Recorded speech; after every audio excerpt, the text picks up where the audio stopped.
Well, Dr. Alex Allinson is here, Chairman of Manx Utilities. It's, of course, the decisions that you'll be making now that's going to affect every single person on the Isle of Man for years to come, because you have to come up with the great plan. Over to you. Can you just give the headlines on what you decided, what we're all going to be paying? What's going up? I mean, it's not going down, right? Unfortunately, no.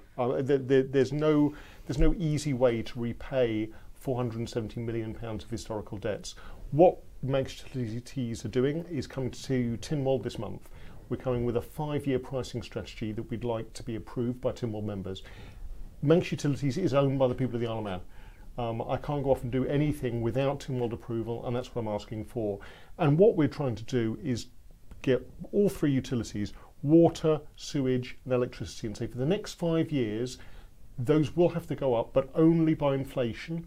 We're not going to do the whole CPI, RPI debate again. Right. It's going to be CPI, it's going to be Manx CPI calculated, and we will try to keep your bills as stable as possible so that you've got that certainty that there'll be no massive price increases, particularly as we go through Brexit.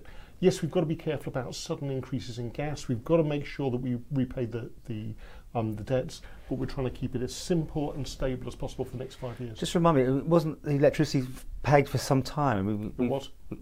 We froze, stop now, right? We froze the sewage and water bills for the last year while we went through an independent review of our pricing structure, a long-term look at how much money we need to pay back to government, the bonds, to repay the debt mainly from the power station.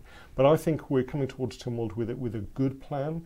There are lots of other parts of it in terms of a 5-year strategy to look at how we grow other things. For instance, people buying electric cars, how we deal with that, how we deal with other tariffs as well, how we try to get people to adopt green technology, and also how we treat businesses, because one of the other parts of the proposals is to start slightly reducing the discount that's given to commercial ratepayers in terms of water and sewage. It's quite a lot, isn't it, at the minute? They get it's a 50% discount. 50%, yeah. And we are proposing to reduce that by 5% a year over the next 5 years, from 50% down to 25% discount. The average increase after 5 years will be an extra £100 for those businesses. We know retail sector, hospitality sector are having problems. We know that we need to work with government and with those businesses to grow the economy, to get more visitors coming here, to get people off the internet and onto the high street. And so that's what we're trying to do with these proposals. But again, these have to be voted for in an open, transparent way in Tynwald. But that's what's been announced today with the publication of the Tynwald papers. And people will compare us to the United Kingdom. Exactly. And that's a really important aspect of it as well. With the ECA report we are now benchmarked. And what it shows is that our water prices are quite high and our sewage prices are quite low.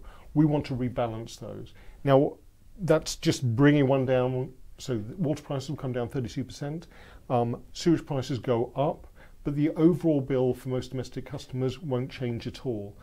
What that then does is when you benchmark us to people in the UK, companies in the UK, we're about right. And one of the commitments Manx Utilities are going to give is that every year on our website you can judge the prices we charge with companies across the United Kingdom and also the Channel Islands. Okay. Things will be a bit more expensive on the Isle of Man. We've got an incredibly resilient, high-quality system, but we need to make sure we're competitive. We need to make sure we give good value for money, both for domestic customers and for companies who want to come over here and for companies who are here and want to grow. Well, we'll park the green stuff because I want to do a whole thing about that because you know I've got electric now, so I'm really interested in that. But let's talk about water for 1 second. In the UK, people can have a water meter. Here, it's still nothing. I mean, am I correct? There aren't any yet, or very few that I know of. We have a couple of thousand people on water meters. They are predominantly commercial customers. Right. So the brewery, for instance, some of the laundry, some of the car washers. Is that not the way forward? For, I mean, people who are single, paying less? It is a very good question. But you don't want that because you need the money, right? Well, actually, one of the big costs with supplying water is the infrastructure.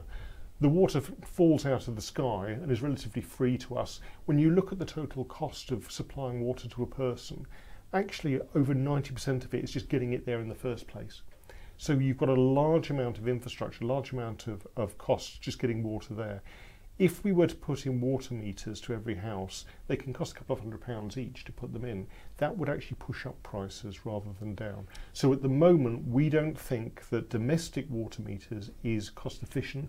We don't think it will give people the benefits they feel they will do. However, I've got an open mind. If we carry on having hot summers like we did this year, if we really want to try to reduce water use, then in the future we may need to bring those in. But at the moment, it isn't economically viable. What about smart meters for electrics? I mean, again, you hear that in the UK all the time, that they're pushing it, that you can be much more in control of how you use that electricity. Your thoughts on that? We have a 5-year vision for changing the way we charge people for these, including commercial customers. Part of that 5-year vision is to bring in smart meters. However, we need to get that agreed by Treasury. We need to do it right, because there have been big problems in the United Kingdom with smart meters. Part of that is because you've got different companies putting different meters, and if you change from one supplier to another, they need to change the meter, which is balmy. Here we've got one supplier, so it would be easier. But we need to get it right, and we need to make sure that meters give the power and the savings to the customer as well. Is there still any reason why we just don't plug into the British grid and be done with it? Okay, backup required, but we actually do. We've got the interconnector there. When there is surplus power in the UK and they can supply it cheaper than we can make it, we import it. You do sell it, don't you, sometimes? And when it's the other way around and we can produce it and sell it at a profit, we do that. And that brings in around about £6 million last year in terms of profits that then can help you drive down bills for domestic customers on the Isle of Man. Overall, how do you describe this change to Mr. and Mrs. Joe Bloggs who are watching this? How much is it going to hurt them in their pocket? Actually, this is minimal pain for maximum gain, to be honest with you. There's the rebalancing, so one goes up, one goes down. A 32% cut in water rates, matched by an increase in sewage rates. But the main thing is, over the next 5 years, those people will know how much they're going to pay. They can plan for the future. In the United Kingdom, we've seen electricity prices go up 7.5% or more. Here it's going to be tied to Manx CPI. Our charges will be following inflation, not driving it. And do you see any time that you'd like to take on the gas as well, make it completely nationalise that, and that's another completely different argument. Yeah, but again, this government are doing amazing things. We're stabilising utility prices on the Isle of Man. There's an inquiry and a select committee looking at Manx Gas and looking to rewrite that contract.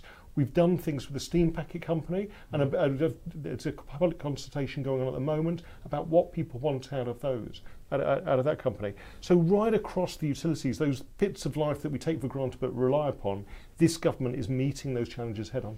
I noticed in a report that like 1% of all your electricity is used by commercial operators using a fantastic amount of electricity. Will they be, or whoever that is, I don't know if you can say or not, but those sort of people, will they be discouraged from basing themselves not at all. I mean, the statistic you're using is I think 1% of our customers use 30% of the power. That's what I've read. We've got 1 or 2 industries here who use a lot of electricity. It's phenomenal now. And actually, we try to do as much as we can to make that electricity as competitive as possible.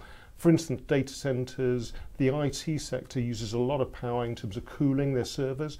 We want those jobs, those businesses here on the island. So we're very, very willing to look at the overall tariff structure, which we're going to be doing over the next couple of years, to make sure it's fair for domestic customers, but it also attracts businesses to come here and stay here.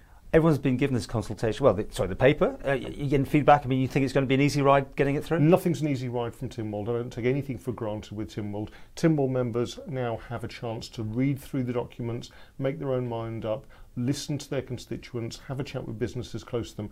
I'm doing a Tynwald briefing next week. I'm arranging to talk to the Chamber of Commerce as well to try to get our message across, to get that feedback. And if we find that 1 or 2 companies are going to be significantly disadvantaged, we'll look at that again.